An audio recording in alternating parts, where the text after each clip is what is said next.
Norm Duke, thank you very much for taking some time out of your busy day to have a chat here with me and the IAB. Jason, I'm honored. Let's get straight into this. And everybody sees Norm Duke on TV, and not very many people know the Norm that I've seen and met behind the scenes. So let's kind of show everybody at home a little about Norm Duke. First and foremost, let's talk about your career. How many years have you been on tour for now? Almost 30 years. And your first title was in 1983, I believe. 1983. You weren't born yet, Jason. It was March of 1983. I was yet to have You know. I was not even... I've done the math. I've done the math.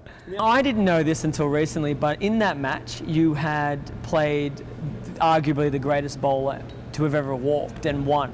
What was it like to bowl against Earl Anthony? At the time, it was the same. It was the same as right now, because he was a competitor as I was. The more years that passed, the more significance that moment and that week has in my life. I became the youngest bowler ever to win a tour title, and that's still a record, but even more significantly, I had to beat Earl. I had to actually bowl Earl 3 games in a row, but then I had to win on television against him. And to accomplish that and to be able to say that you did it, 25 or 30 years later, it means a lot more now. Explain, you had to bowl him 3 games in a row. Yeah. How did that work? Well, I had to bowl him in the position round to see, what position that we were, the 24th game. So he and I were the last match. Okay. And then the position round to make television. And he beat me, and actually, Jason, I thought I had missed the show. And I was kind of bummed out, but I did not see that Mark Roth, to the left of me, had bowled a 180 game, and my game against Earl was just good enough to leapfrog him. Until they announced my name as a contestant on the show, I had no idea. And then I had to bowl him out of the gate the next week. So you lost in the round of 24, the last game. You lost in the position round. Lost him too. And then you beat him on TV. And then I beat him on TV. Good timing. Good timing, yeah, no. So in the 30 years you've been on tour, Norm, has there been something that you've taken away from it all? A single life lesson, bowling lesson that you probably hold most true? I do. The lesson that bowling teaches me every day is you get out of it exactly what you put into it. And I think that's in all walks of life. I have some endeavors at home now, and I see that the same thing is true there. This is a competitive sport, as is life. To me, life is somewhat of a competition. We're all trying to live as long as we can, and sometimes that's a struggle. So I try to live life and have as much fun as I can, but I also try to stay alive. So, that there's an undertaking. Now, in the 30 years you've been on tour, I've only been on tour now for 3 and a little bit, and I've come to realize that you need to have a very strong support in terms of friends on tour. Who was your closest friend on tour throughout the 30 years? Oh, Brian Voss, by far. As a matter of fact, to this day, he is still my best friend. And when we met, we just hit it off. And I tell you, we grew closer and closer together over the years. And without that friendship, I would not be the person I am today, for sure. He's 6 or 7 years older than I am, so I got to learn a lot from him. And I got to watch him in the winner's circle so many times before I really got on a roll. And I got to watch how to behave, how to be, commanding in front of the crowds and camera, and also with the bowling. You almost have to command respect or you won't get it. And he taught me a lot about life, and I sure do appreciate his friendship. So you've got your closest friend in Brian. Did you have an arch enemy on tour? An arch enemy? I had an enemy as far as the bowling. Dave Ferraro was like I never even existed when I bowled him. And to this day, I don't remember ever winning a game against Dave. He retired right about the time I got into winning. So I never really enjoyed that. As far as an arch rival, somebody that I didn't enjoy being around, in 30 years, this has been the greatest group of people I've ever met. And I can't say that I've had one enemy out here on tour in that length of time, which is really something special. You have become one of the all-time greatest bowlers, and I know along the way you're going to need some kind of coaching. Have you had any coaches along the way? Yes. The most significant coach that I've ever had, of course, is Bill Hall. And we learned the game together. You would say he was my coach, but really he wasn't. He was my partner in business. We had power play bowling at one time, where he and I were partners making bowling balls. We also were on the same team with Champions Bowling Products, also part owners together. We started out on the Hammer staff together. So for the most part, he is the most significant influence on my physical game, and I appreciate him very much. Is there one thing in particular that still rings to mind now, that's something that you fall back on when things aren't going so well in the lanes? Is something that Bill said that you always fall back on? Yeah, it's all in the fundamentals. Luck has really no... Bowling, there is some luck in bowling. But if you play great, luck doesn't enter into it. Everybody's lucky, everybody's unlucky, it all evens out. And Bill always was strong on the fundamentals. And he said, you play the game right. And if you do that, everything will take care of itself. The tour has changed from 30 years ago when you joined to as it is today. Is there something that you think, if you had the ability to change anything, what would be the first and foremost thing that you would probably change about the tour as we see it today? Well, I think more than changing the tour, I would try to change the attitude of all the alphabets in bowling. Because I think that we were a little bit remiss in our abilities to come together as an industry and support professional bowling, support competitive bowling.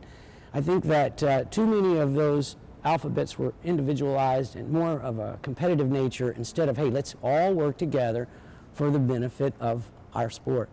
I think that is one of the things that we failed on. We are turning the corner on that, though. I can see many changes in the world of bowling right now where we are actually supporting, everyone supporting the sport. So that's really good. But as far as the tour itself, it's had so many different faces. We had nonprofit, now we have an entity that owns us. That dynamic alone is incredibly different. We now have to make a living, and beforehand, we had to stay afloat. There's a big difference in that paradigm. Do you feel like the direction that the world has gone has affected the Pro Tour and how it's gone? I mean, and what I say by that is kids today have so many more things to watch on TV than they ever used to. Do you feel like that's one of the reasons? I mean, what are your main reasons do you think that bowling's popularity is not as strong as it once was? Well, first of all, we only had 3 stations back then, and we were right before Wide World of Sports. And so, all eyes were on us. And, back in the day, Don Carter signed the first $1 million contract of any athlete in any sport. That's, every time I say that or hear it, that's a pretty wow factor right there. And, throughout the years, now we have 500 channels or more. We have the internet, we have YouTube. You can watch anything you want. So the competition for our customers' eyes is very hard now in comparison. Also, we had a dynamic back when I first started that women in the workplace was not near as frequent as it is now. So therefore, women bowled in leagues in the mornings, and they got into it. They really fell in love with the game, and subsequently they watched it on television. And so there's a lot of changes there, and I think that all sports are enduring the same different type of competition for the eyeball. Now, when you were growing up, who did you enjoy to watch bowl on television? Well, I really liked Jim Stefanich and George Pappas, and one of my all-time greats, a good friend of mine, Gary Dickinson. Those were my idols. Of course, when I got near them, around them, they really didn't make me as nervous as the Earl Anthonys and the Mark Ross and Marshall Holmans, which were definitely icons. But those 3 really, I took to their styles. They seemed to just do everything easy. And so I tried to pattern myself after those 3. And did you ever think when you were around these people that one day your name would surpass their names and you would become an idolized icon within bowling? Not even after 10 years of bowling on tour would I have told you that I would have passed any of those, because I had one title after 9 years. And most of those years were a big struggle. And then I look at my career now, and yeah, I sometimes have to pinch myself because, it's something I wanted to do, of course, But in reality, if you'd asked me where would you be, I would say, give me 3 or 4 titles, and maybe I would have been happy with that. Now, the PBA and the WTBA have joined forces, and along with the World Bowling Tour, the PBA is going worldwide. I'm pretty sure the founders of the PBA maybe never saw this coming. Do you see this as a good direction for competitive and professional bowling to take it around the world? Oh, absolutely. We have so many international flights now. Back when we started, there wasn't near the access to the world that we have now. And in television, we didn't have near the access either. And I think if you're going to be the best bowler in the world, you have to travel the world and win off of your own soil. And that's why my respect for you and some of the guys that are from other countries. Y'all really take me back there because y'all have won so many events worldwide. I haven't won very many tournaments worldwide. My worldwide exposure is when they come to our home soil. It's kind of not a fair fight, and I'm learning that as I travel. I mean, here we are in Japan right now, and I've been here many, many times. Never won on this soil. I've had some seconds, but I've never won. So to think that I don't know how difficult it is for somebody to come onto our soil and win, I do know. And I did not respect that until I started traveling the world. In those travels, has there been a country in which you have found to be your favorite to bowl in? Japan. And it's simply because of the way they treat us.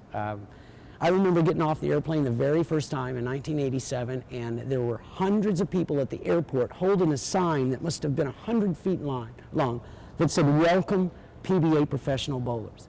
And I just looked at that and went, wow. And we had to get through the throngs of people just to get to our transportation. And that was something amazing to us, because in America, as popular as we were back then, we didn't have anything like that. Do you believe that the perception of bowlers around the world is a little bit more starstruck, a bit more fame-like, rather than in the US? Oh, absolutely. I really do. Yeah, because in the US you have so many, we have team sports in every country. But in the United States, we have a lot of baseball, a lot of football, a lot of basketball, and those are the icons of today's sports world.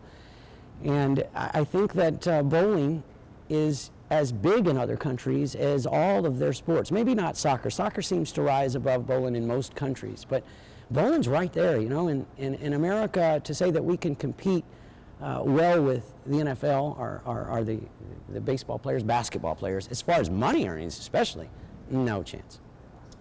Is there a part of your bowling life that you believe to have been the hardest on you personally?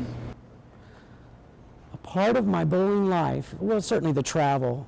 I used to enjoy it when I was single, but then when you fall in love and you have a family, and then you're asked to be separated for the length of time that we are, you well know that it's misery being without the people that you love, and that hurts. It hurts more now than it did even when I was first married.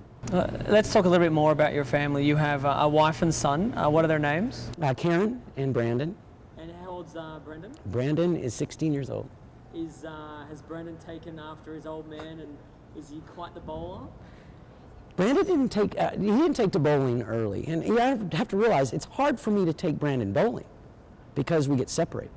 And I remember one time it just hit me hard. We walked in, and immediately it was signing of autographs and pictures, and this is in my hometown where they're used to me. And my son was about 4 at the time, and he laid down on the floor and he goes, "I know, Hall of Famer." And I watched that happen, and I thought, wow, they are separating us, and they're my fans, they're our customers. So I had a belief system back then that, hey, fans first. When we're in the public, we have to take care of our customers. And I realized at that point that this was going to be a struggle for us. So we didn't go bowling much. We went golfing. He had, the t-ball, and he did some karate, and I really enjoyed that kind of thing, and he liked it. He didn't love it, though. But here in the last 3 or 4 years, my son, I think, is starting to get hooked on the bowling. Whether he's going to take it up professionally or not, I don't know. I mean, that remains to be seen. I'll support him if he decides to. Jason, you know that. But I think that he's going to go a different direction. I don't think sports and competition is part of his, makeup. Are there any aspirations, though, to perhaps bring the family with you anywhere around the world? There used to be, and I did, but my wife got tired of the traveling. To think about what you're putting the wife through when you bring her. We're always separated. It's always about me and what I'm doing.